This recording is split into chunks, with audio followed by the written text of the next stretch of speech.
All right, thank you.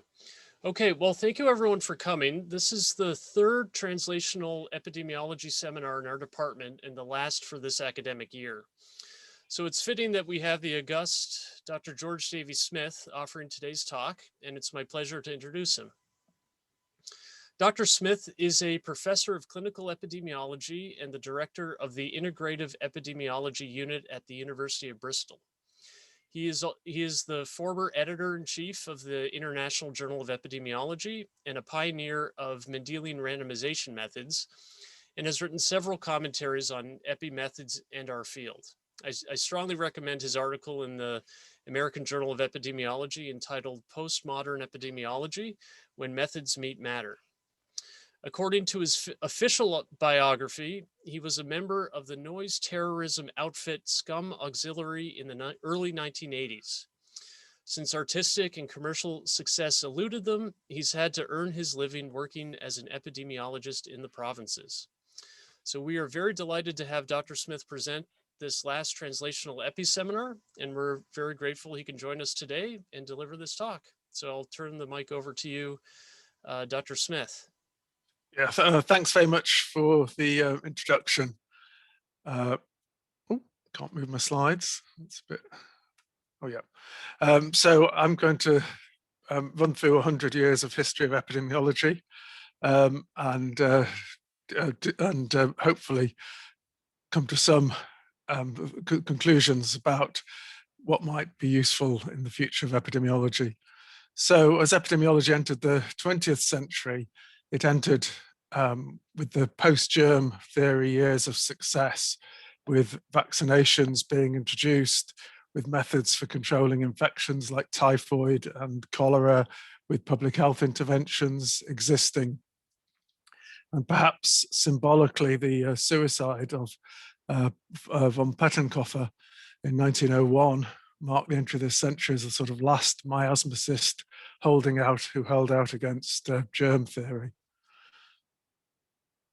In 1916, the first professor of epidemiology in the United Kingdom, Major Greenwood, was looking forward to a time when epidemiology was extracted from its humiliating position as a plaything of bacteriologists and public health officials. And he saw that happening through the adoption of the mathematical work of Sir Ronald Ross, and of John Brownlee in the introduction of mathematical models of epidemics. And he thought that that work would at least elevate epidemiology to the rank of a distinct science. This optimistic outlook was crushed not by the First World War, but by the flu pandemic of 1918, 1919, which of course has been widely re-remembered during our current conjuncture. This epidemic came, and public health and epidemiology could do nothing at all that was useful in response to it. The first professor of epidemiology in the United States, Wade Hampton Frost, who you will all know much more about than me, seeing as he was, of course, based at your august institution. Wade Hampton Frost, writing in 1919 about influenza, stated, it's hardly logical to expect that any measure short of effective specific immunization will afford lasting protection. They didn't know what the bug was. They thought it was a bacteria, most people at that time. But we may perhaps hope to delay the spread of infection, thus affording better facilities for treatment of the sick. So Frost was proposing trying to flatten the curve, essentially, although not thinking that anything dramatically useful could be done. Greenwood edited and wrote the vast majority of a report for the UK government on the failure to deal with pandemic influenza. And in his book in 1935, Epidemics and Crowd Diseases, he was still saying that influenza is a good topic to end the book of acutely epidemic diseases because of our failure that has been complete. So that failure had huge impact on the epidemiological community. When writing the obituary of his close colleague and the bacteriologist William Topley, Greenwood looked back and said how during that period, Topley was led to the conclusion that orthodox epidemiology was little better than a blend of folklore and mythology, only to be transformed into a science by turning it into a branch of experimental biology. And the response was experimental epidemiology. This was a vast component of epidemiology between 1920 and 1950. I'd be interested to hear how many people have read anything of the experimental epidemiology literature. I think it seems, when I talk, it seems a virtually unknown enterprise, even though it was huge. The major groups were in the UK and Rockefeller, in the Robert Koch Institute in Melbourne, etc. But I'm going to just talk very briefly about the British group. The work was based upon the model of the host, the environment, and the agent. And what it did was attempt to use experimental epidemics, usually in colonies of mice, although other experimental animals were used, to try and understand the dynamics of infectious disease and of epidemics. When the report of about 20 years of this work was published, they were assisted by the then young statistician Bradford Hill, who had joined the team relatively early on. These studies would be extraordinarily closely controlled.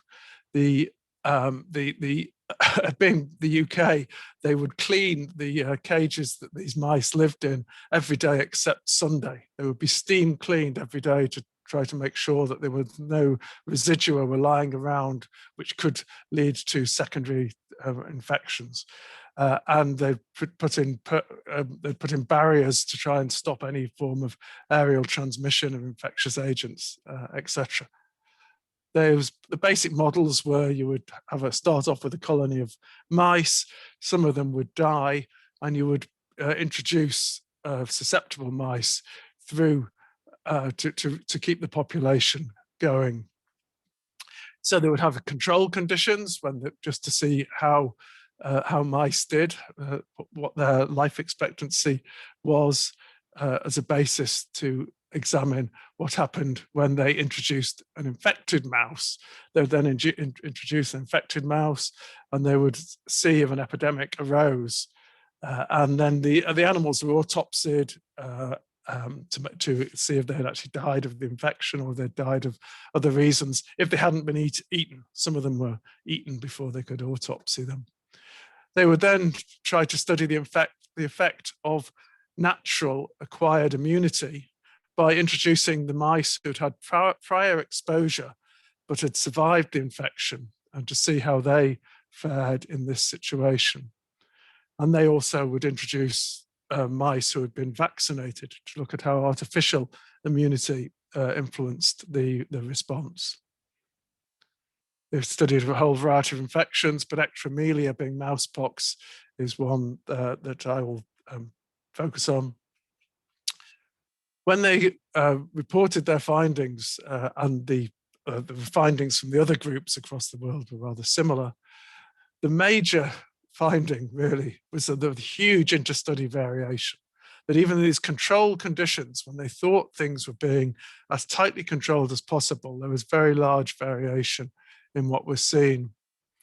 As in Greenwood's phrase, there was also the very unfortunate history of the controls, which was that rather often, even though they tried to ensure that nothing was disseminated in these studies, there'd be very high mortality for reasons which they couldn't ascertain.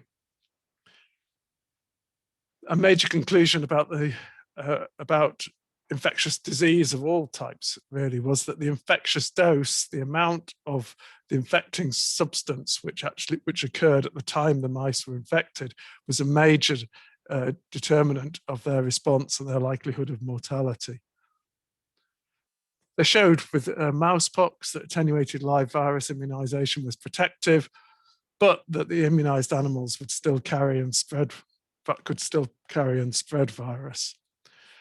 But the immunized or the survivors of infection, when they became reinfected or became infected, they were often asymptomatic and were and had much lower mortality. They thought that the infectious agents were constant within epidemics, but that there was some change between them. This was addressing Brownlee, who had been the first statistician at the Medical Research Council. Brownlee was convinced that epidemics, most epidemic curves, the rise and fall, was because the bug changed. The decline was not, he thought, was not the susceptibles being removed, but was that the bugs changed in characteristics.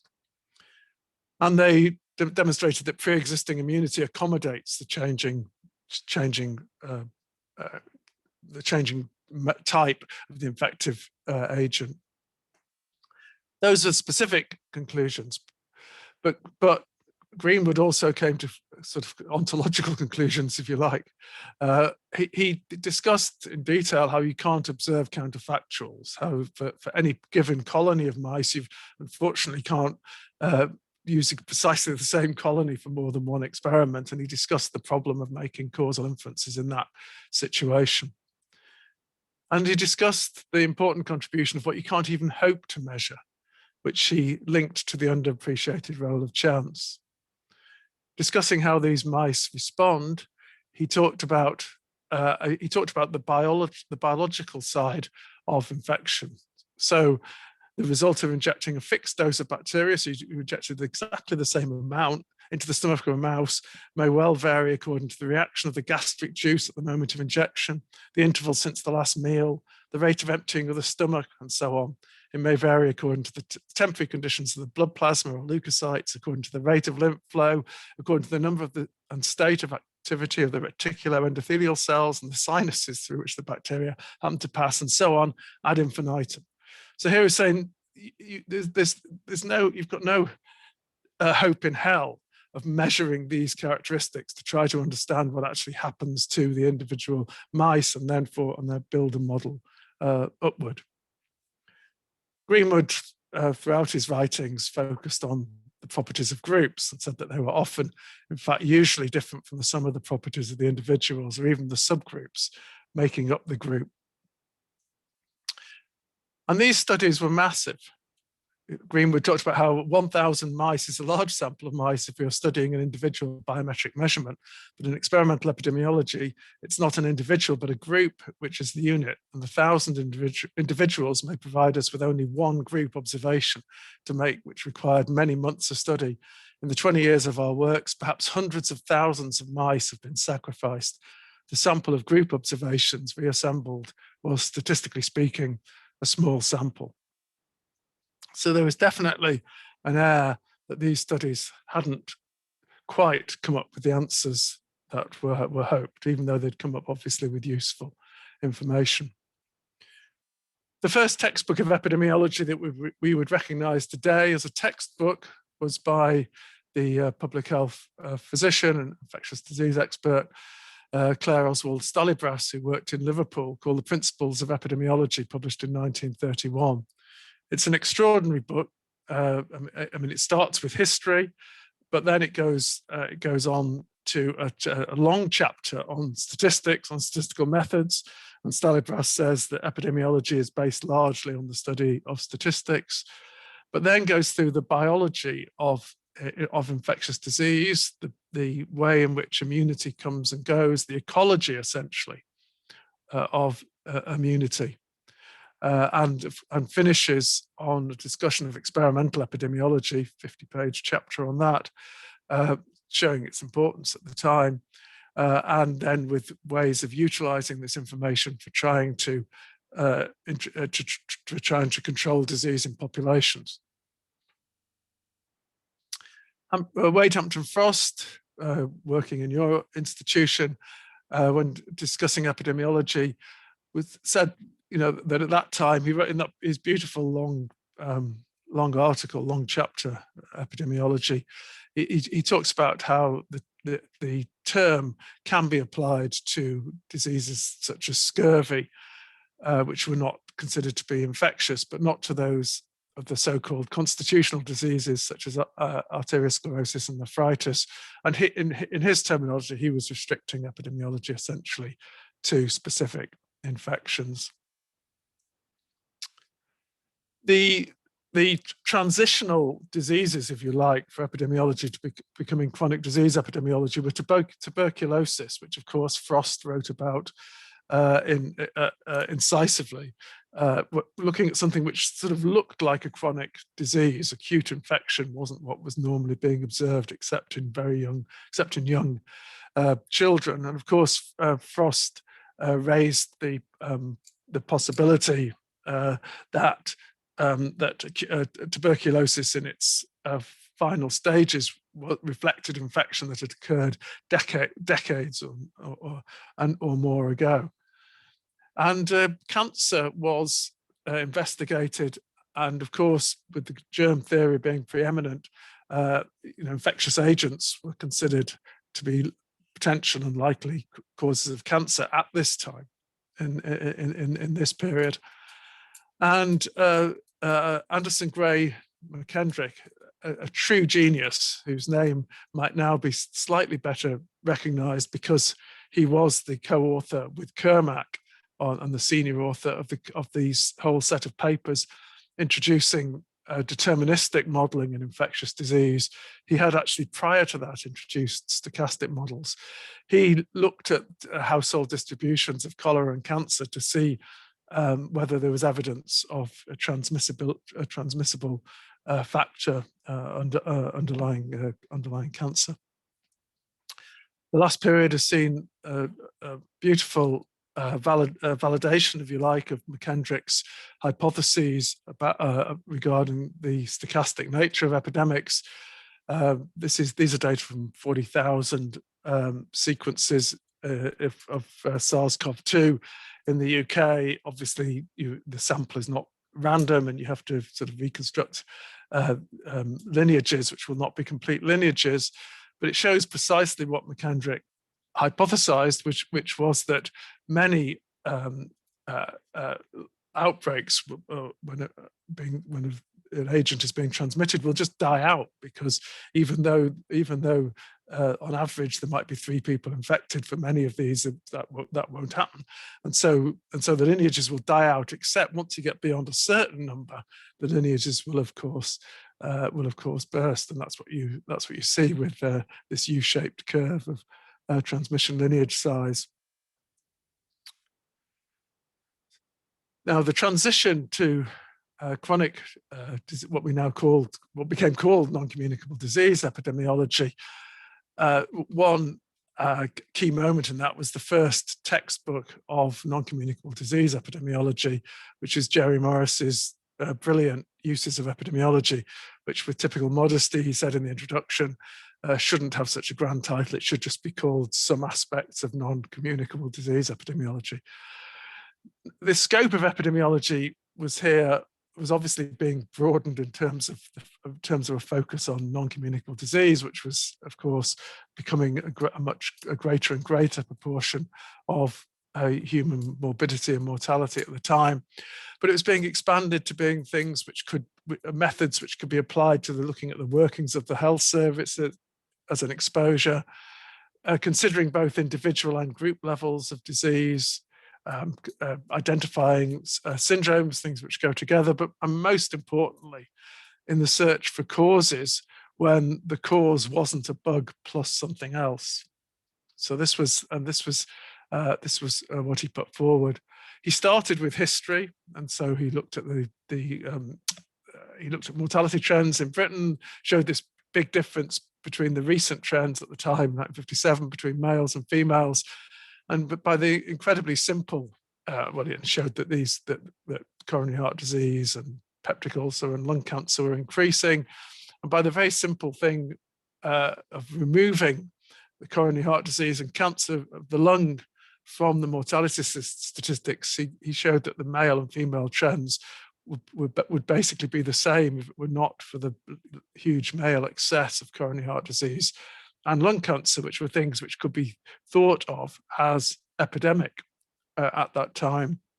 He used differences in social class as ways of saying what could be prevented with respect to disease. Famously, he used groups to try and get a handle on causes. Two of his groups were the bus drivers and the bus conductors on buses in London. In those days, bus conductors would be running around the bus up and down the stairs, taking fares off the passengers, and the drivers would be driving happily or not so happily through London. In an ingenious step, he utilized data from the uniforms of the men because he didn't have individual measurements, but he could go back and get their uniforms, and he could sort of stratify on the fact that the bus conductors tended to be a bit thinner when analyzing morbidity and mortality. In the study, this study included what would now be called focus group discussions with the bus drivers and the bus conductors, facilitated by the trade union, because one of the hypotheses was that stress was the factor, that the bus drivers, who had quite considerably higher rate of heart attacks than the bus conductors. One hypothesis that Jerry's major hypothesis was that physical activity was involved. Another hypothesis was that stress, and that driving a bus was stressful. In the focus groups, they discovered that it was almost universally thought by the men actually working on the buses, it was much more stressful dealing with the public than it was driving a bus.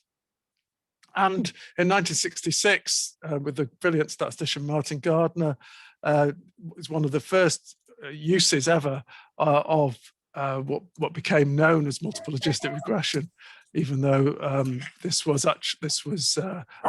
was fitted through Fisher's discriminant analysis. But all the time, Jerry was thinking about how individuals and groups worked together. So how factors. I'm hearing a lot of noise. Is anyone else hearing a lot of noise? Is that just me? It's how the individual and group phenomenon work together.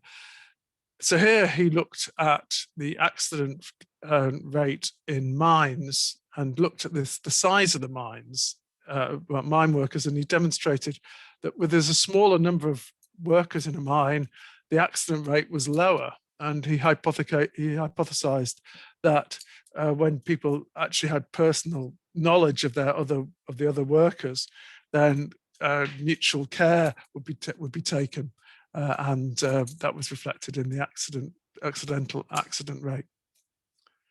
So I'm now going to move on to more modern epidemiology, through transferring through looking at how old men heading into the twilight, which I now am, often complain that epidemiology is embracing irrelevance. So just take the rest of what I say as a pinch of salt, just as a sort of moan of someone whose time expired.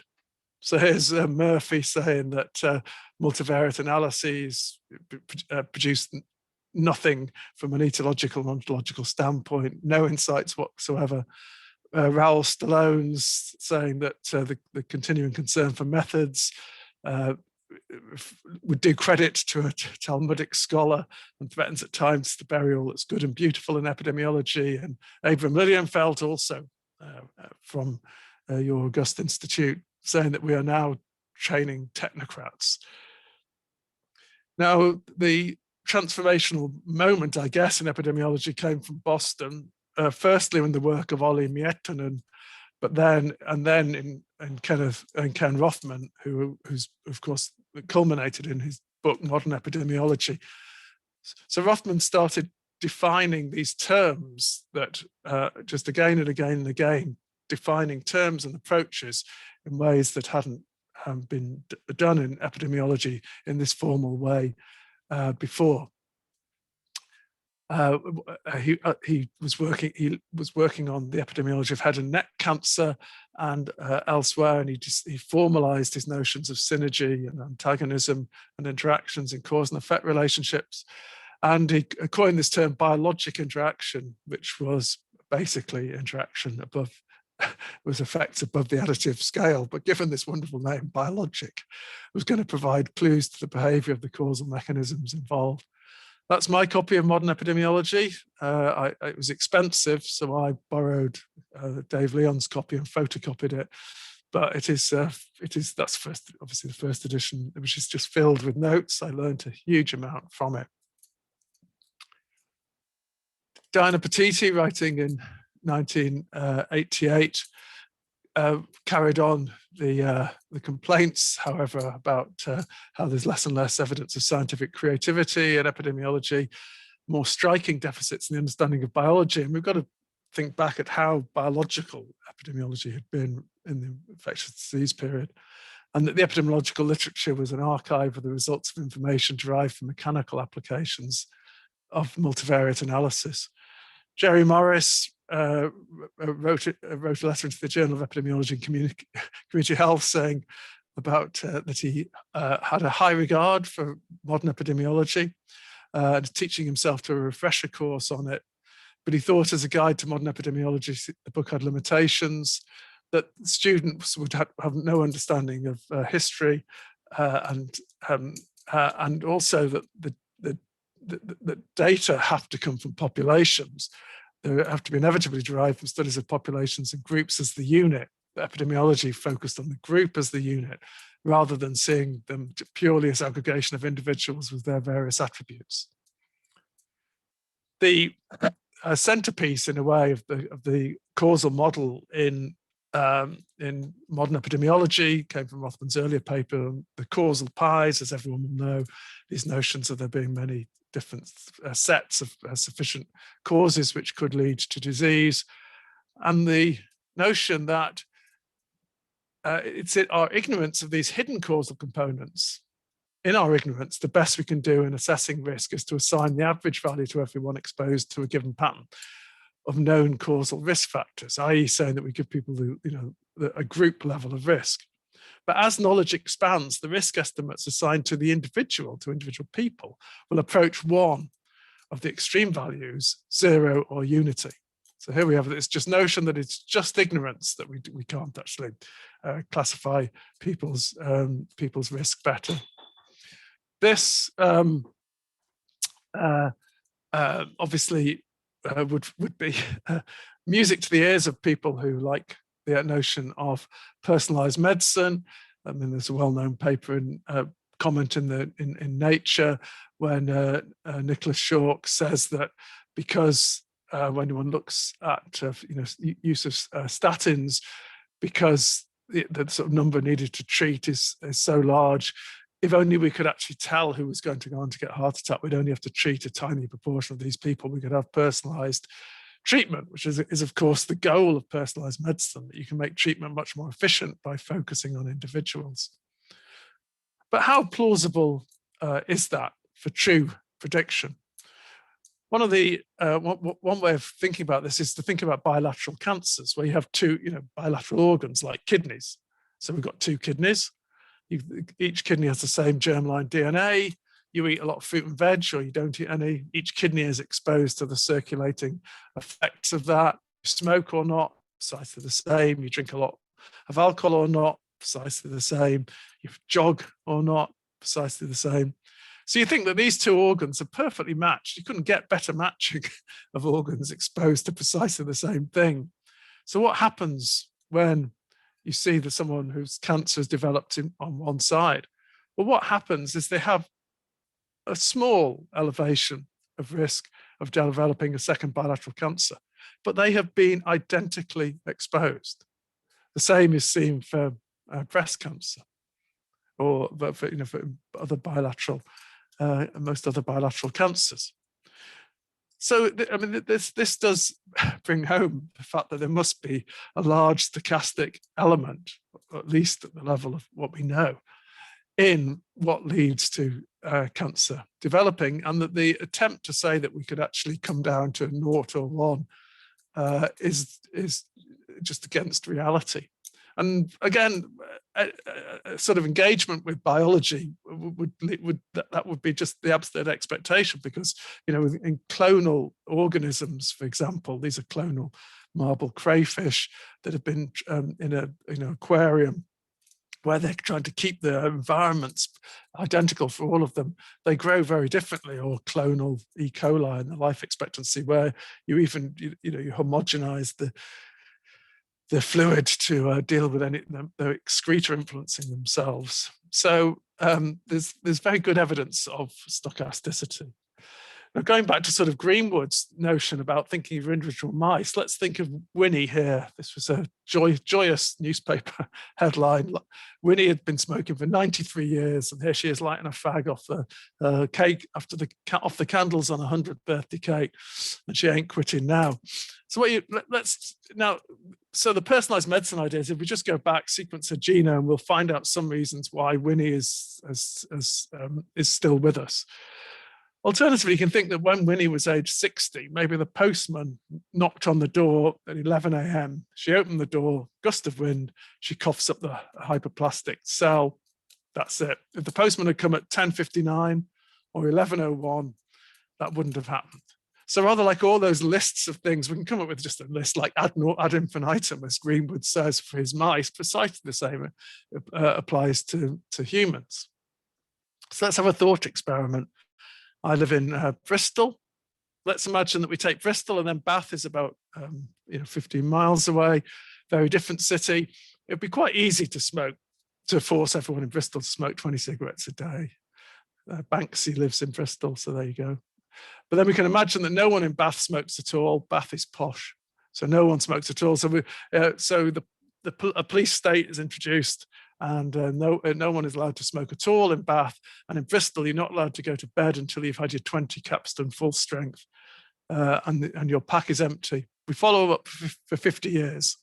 Whereas more lung cancer, well, obviously Bristol will have more lung cancer, but within Bristol, how does smoking relate to lung cancer risk? Everyone smokes exactly 20 cigarettes a day. Doesn't relate to lung cancer risk. Within Bristol, what causes one individual rather than another to get lung cancer?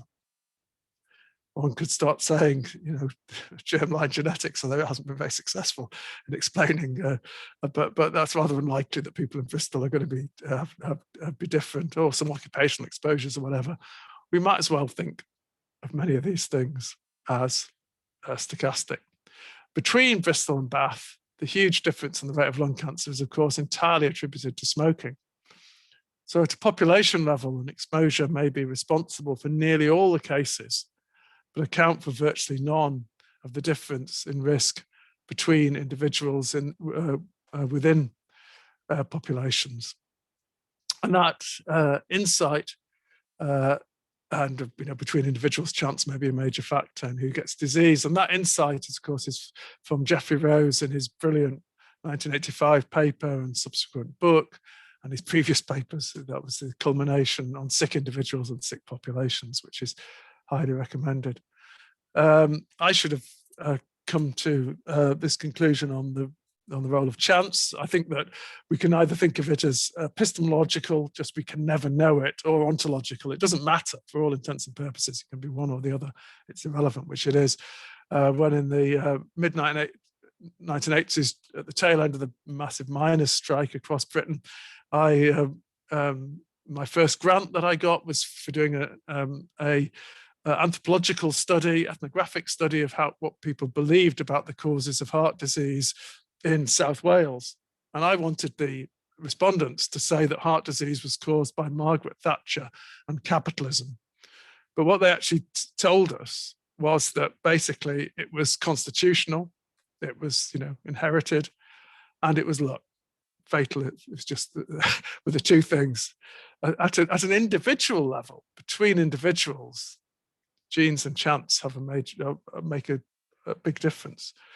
Within groups, why the South Wales coal pit areas had very, very high rates of heart disease compared to the posh areas in the UK was entirely due to the effects of poverty. So the group and the individual explanations can be very different. And if you look within individuals, you can only find the explanations which apply within individuals. Personalized medicine, I'd recommend anyone to read Stephen Sen on personalized medicine, about how often this statistically people don't classify people after the fact on whether they respond or not. What you need to do is do test retest. When you do test retest, that all disappears, and you can study it. You can demonstrate the lack of heterogeneity in response by looking at whether there's a difference in the variance of continuous outcomes between a treated and a control group. If there is any heterogeneity in response, the variance should differ. And in many situations where that's been looked for, there is no consistent difference in variance. In modern epidemiology, Rothman, in the introduction to it, Rothman stated that the increasing status of epidemiology stems in large part from the emergence of a clearer understanding of the epidemiologic concepts that have become the basis of modern epidemiology. And this quote came in this longer passage where he talks about how epidemiology has established a toehold as a scientific discipline. It used to be treated with skepticism, and now people are taking it more seriously. In 1984, the situation changed so much that a weak epidemiologic association of beta carotene and cancer occurrence was a stimulus for biochemical hypothesis and antioxidants. And the respectability evinced by this integration of epidemiology into the field of biologic sciences stems in large part from the emergence of a clearer understanding of the epidemiologic concepts that have become the basis of modern epidemiology. So that's why the status was growing. Of course, a bit unfortunate timing, because of course, rather soon after this appeared, all the very large randomized controlled trials of beta carotene to try and prevent cancer, vitamin E to try and prevent coronary heart disease, vitamin C, etc. These trials, and selenium, prostate cancer, etc. These trials all started coming out, all of them almost universally negative. So then I looked eagerly at into the later editions of epidemiology, modern epidemiology, and at least in the second edition, the introductory chapter just remained identical. Beyond a very few words were changed. It gained a second author in Sander Greenland, and rather than finishing on this bit, they just deleted that section and just finished on the sentence before in the introduction. So there was not much account of the failure. So the ways of thinking about causation and sort of attempting to think about it differently in epidemiology have been widely considered from this very loose sort of notion of criteria that Bradford Hill, we encountered earlier, introduced. One of Bradford Hill's criteria, he didn't call them criteria, he called them viewpoints. One of Bradford Hill's viewpoints was about specificity, was about if one exposure related to one condition, that would just strengthen. It wouldn't make you feel a definitive way either way. It would just weight slightly your overall, it would weight your overall estimates. This was dismissed as wrong, useless, and misleading, saddled with reservations in modern epidemiology. Peter Spertus in Spertus, Glamour, and Shine's famous causation, prediction, and search said the epidemiological criteria for causality were an intellectual disgrace. The level of argument was sometimes more worthy of literary critics than scientists. And these are Bradford Hill's viewpoints in a relatively recent talk in Bristol. Medical statistician Jonathan Stern put these up and then put a line across them to say, well, now we have DAGs, and now we have the formal language of causal inference. We can forget this nonsense. When I entered epidemiology in the mid 1980s, these were the sort of questions that were being considered.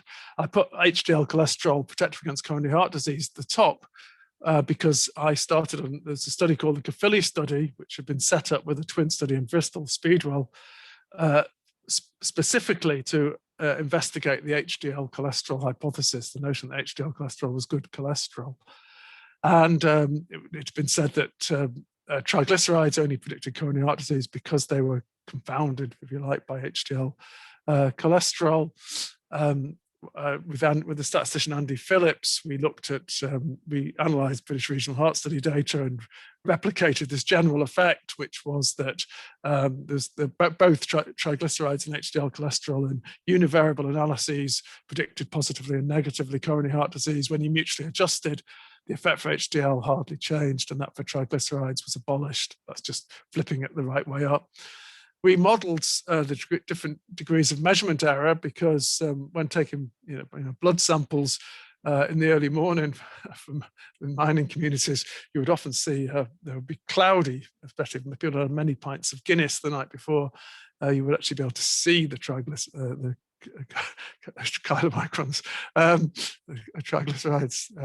sorry. So, and there's much more inter-individual variation.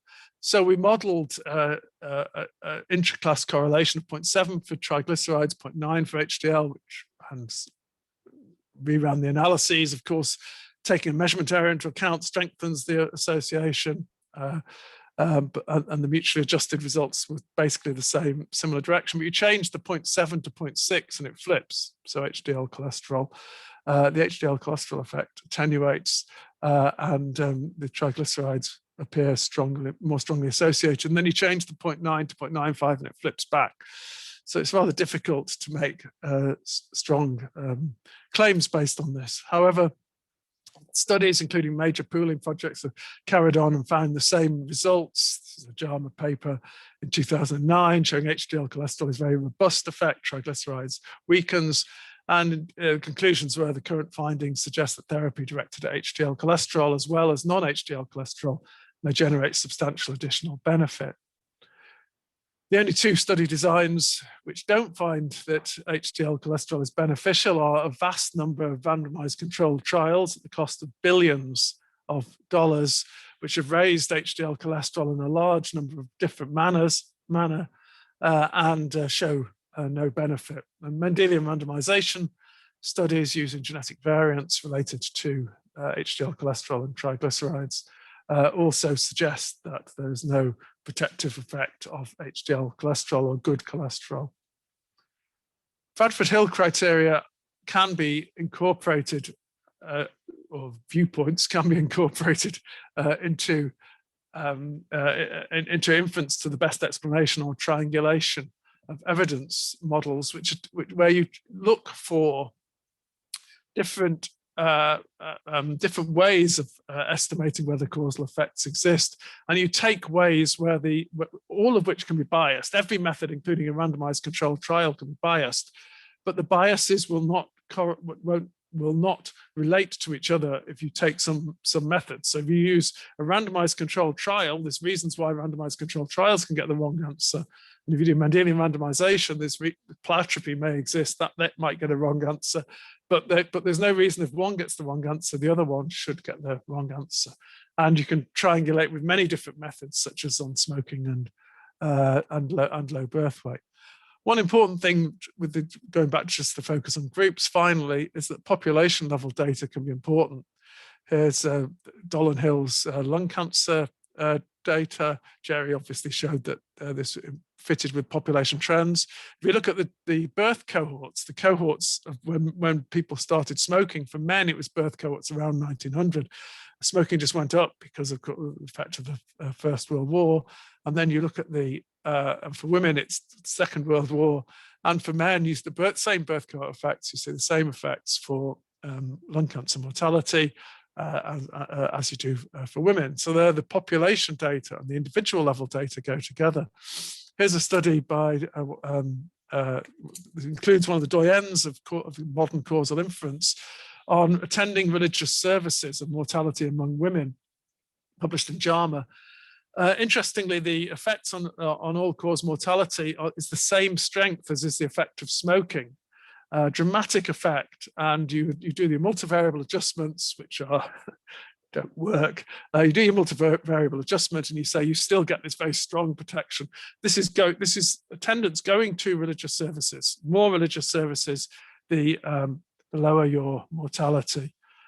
This is in Ireland, where the weekly attendance at religious services in 1973 was 92% of people would go weekly. By 2008, it had fallen to 40%. So here we're saying the opposite to the lung cancer, where the population trend data and the et cetera go together. Here we see if religious services were truly that protective as not smoking, then as that protection falls from 90% to 40% of the population, we should have seen dramatic worsening of mortality. But of course, the mortality falls just carried on happily happening in Ireland. That to me makes me rather suspicious of the causality involved in this association. Triangulation, I think, is a method which is worth considering. But also, I think when thinking of methods, we need to think of methods which are actually useful. And this is in Max's introduction to the papers of Wade Hampton Frost. Whatever contribution Wade Hampton Frost made to the improvement of the methods of epidemiology, he was cognizant at all times of the usefulness of this tool for improvement of public health practice. It does seem, looking at the epidemiological literature, that there's probably now rather more methods papers than there are papers that produce useful findings. And that's the paper that Derek was nice enough to mention, which has some of this, but not all of it. I could claim prescience by having said that, there's highlighting this fact that the shift to an apparent epidemic of non-communicable disease to increasing focus on developing statistical and causal inference methodologies went along with the fact that, rather ironically, many of these non-communicable diseases on the list I had, that includes cervical cancer, includes stomach cancer, includes peptic ulcer, have an infectious origin. But that was chance. And I'd like to thank people who really helped me with these PowerPoints, and also Jerry Morris and Jeffrey Rose, who I had the enormous privilege of learning from. Thank you. Very nice. Thank you so much, Dr. Smith, for that. I'd like to open it up for questions. You can type it into the chat. And maybe while we're waiting for questions, I guess one I have for Dr. Smith is how we solve this problem, if you think it, I mean, you seem to indicate that it does need to be solved, of the focus on methods in non-communicable diseases, and then the discoveries that are occurring outside the discipline. So I guess I think that epidemiology needs to incorporate developments in biology, that unless those developments actually occur and are incorporated, you can't hope to answer some questions. I mean, for example, HDL cholesterol really was at the top of no one else on this call will be old enough to know this, remember this, but it really was on the top of the list of things that were of interest in cardiovascular epidemiology. And yet no methods, or if anyone actually knows a method, apart from randomized trial and Mendelian randomization, that actually got a useful answer and didn't waste billions of dollars. Every observational method comes up with the same answer. No, I mean, the literature was almost unanimous on this question. Firstly, I think thinking that what one needs to do is just perfect an individual method is not going to work. I mean, one needs triangulation of evidence using methods that have different biases, as I was suggesting. So basically, I think to me, I think the developments that will be made will be by appropriately incorporating things from other disciplines. Thank you. Yeah, I'm aware that Dr. Sklo, who's on the call, has commented that focusing on physiology is a good place to start as well. George, I have a question for you. Can you? Yeah, I can hear your voice. Yeah, I'm doing well. Yeah, you're looking well. Everything is fine, thank you. Very interesting presentation. The example you gave about Bristol and Bath in terms of everybody smokes, but only a few people develop lung cancer. There are two things. One is Rothman's model that may have happened because some component causes are missing. And a related subject is susceptibility. I mean, presence of effect modifiers varies among individuals. Can you comment on those points? Thank you. So yes, so with susceptibility, if you look at twin studies of lung cancer, for example, of which they're now, from Scandinavia, are now really substantial. You get so it's a cross-sectional measure, so it's telling you how 3 different components influence risk at any one time. It doesn't mean that will always be the case, but what you see of the 3 components you get out of that model, which is additive genetics, then you get shared environment, i.e., the component of variance that would make people who come from the same family more similar or similar. And then you get non-shared environment, which basically includes all the stochastic factors, all those factors that Greenwood talks about in his mice that you can never hope to measure or control, and other things like the postman arriving for Winnie. The non-shared environment is the largest component by far, and for germline genetics, I think you get heritability. I think it's something like 20% or something. And of course, smoking is, and part of that will be through the fact that there is heritability in smoking behavior. So, whilst there definitely can be there definitely will be some influence of susceptibility and of other factors. In some, I think one has to think about that on the background of how well you could ever measure these things. Think about the bilateral organs, the 2 kidneys that have been absolutely identically exposed. If you were studying a whole group of people and you could actually get every single aspect of their diet measured, and every single aspect of their physical activity and their alcohol consumption, their smoking, you couldn't match them as well as as the 2 kidneys inside the same person are matched in terms of exposure. And yet, when they're perfectly matched on exposure, the difference in risk is not massive, which is, I think it's one of those things that we might want to forget if we do have fantasies of personalized prediction. Thank you. Thank you. So Dr. Katie Lesko has a question in the chat, but I think she can get on audio to ask it. Hi, thanks, Dr. Smith. That was really fantastic. So I was just a little confused, excuse me, and thought maybe you could speak to, it seems like you're calling for an increased use of triangulation rather than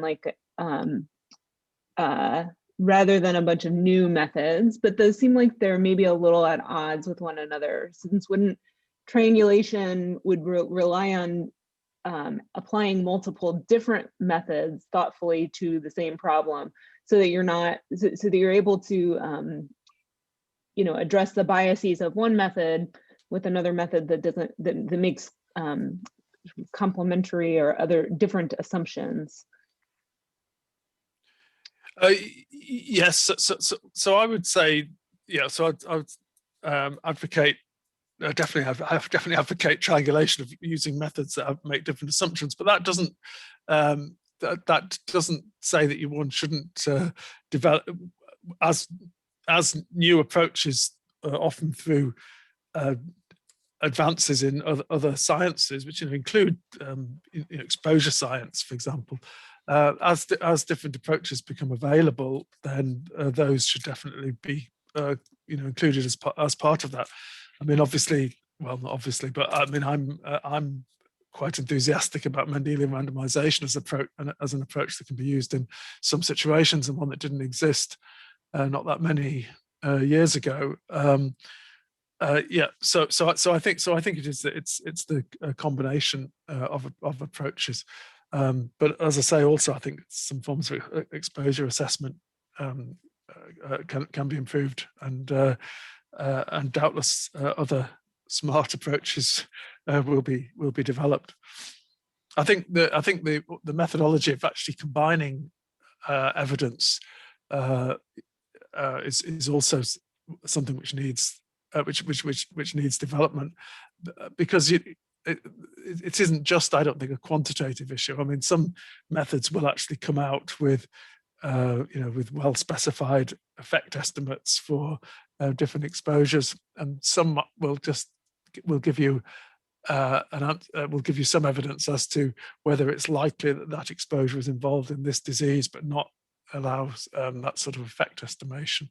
So ways of actually combining data and evidence, I think, is also an important area for development. So, Dr. Smith, do you have time for one more question, or do you have? Yeah, no, I'm fine. Yeah. Oh, okay. Yeah. Dr. Celentano, would you like to ask the question? Yeah, Dr. Smith, we train a lot of epidemiologists, and our students are so focused on the newest method. How do you think we can take your thoughts from this morning and sort of try to move the ship a little bit left? Yeah, no, that's a really interesting point. I think through using history, I think history can be often quite informative, and not just the success stories. I think we tend to use, for obvious reasons, we tend to use success stories, and very often, if you actually were in the situation, that people would have very good reasons to it wasn't that one group of people were stupid and another group of people were just very clever. Some of them were just lucky, essentially, or some of it is just backing is backing the right horse. I mean, I think the experimental epidemiology story is a really interesting one, and one that has been almost totally forgotten. So yeah, history. But that's my personal interest as well. So my bias as well. Okay, maybe one more question. I see Nilanjan has a question. I don't know if Nilanjan has audio. Hi, George. Hi. That's a great talk. I was wondering if you can just comment on some of the challenges associated with trying to partition causes, which is, like, can we really say that, that of course there is chance and there are risk factors, but it's very hard to say, like, that there's a large percentages happening due to chance, because things does not add up due to both non-additive effect and other big factor is mediation. For example, effect of a risk factor, like in cancer particularly, one sort of quote unquote chance factor is the replication error. Yeah. But that replication error is also could mediate the effect of factors like inflammation and things like that. So can you comment on, like, like that people seem to be still thinking that they can try to partition causes and partition the variance and things like that. And that leads to a lot of confusion, I think, in my mind. Yeah, I think an issue there is that it depends. It will depend often very strongly on the level. So I mean, I think one of the nice one of the really interesting phenomena with the experimental epidemiology was that Greenwood's point that 1,000 mice in an experimental epidemic, when you're actually trying to study why one group does very badly and one group does very well, that's just one. That counts as only one observation, and that you've then got to your explanation. Then has to group those groups, if you like, at yet another level. And of course, as you rise up the levels, you can explain at a at a level which you can actually think about how you can intervene. So yes, so I mean, in a way, it's just a sort of observation from sort of Clerk Maxwell's sort of gas laws or the sort of social statistics of the middle of the 19th century, is that this is this aggregation factor that things which are literally almost random at the level of between individuals can be almost totally accounted for or explained at the level of groups. So, for example, suicide rates remain the same, pretty similar every year, and they differ between places in the same way every year. But if you were trying to explain that by aggregating the experiences of the individuals, you wouldn't be able to do so. Or or the atoms in when you heat a gas, some of them get slower, most of them get faster, some of them get slower, but it's the aggregate which counts. So I think it's thinking about the level where a question is answerable, and that's why I think the problem with this, partitioning variants in genetic studies, for example, is it's always got to be stated that is a local estimate. That is at that time, in that place, in that situation, with that level of all the component causes that Moises talked about being the same. If you change those, the answer will be different. Thank you. Great, thanks so much. And I guess we'll wrap up now, but I'd like to thank Dr. Smith so much for joining us today and delivering this excellent talk. And this is the last one for the academic year, but we'll start back up in the fall. So thanks so much, Dr. Smith, again for coming. We really appreciate it. Thanks very much. Thanks for the invite. I enjoyed that. Thank you. And thanks for the questions. Thank you. Bye. Bye-bye.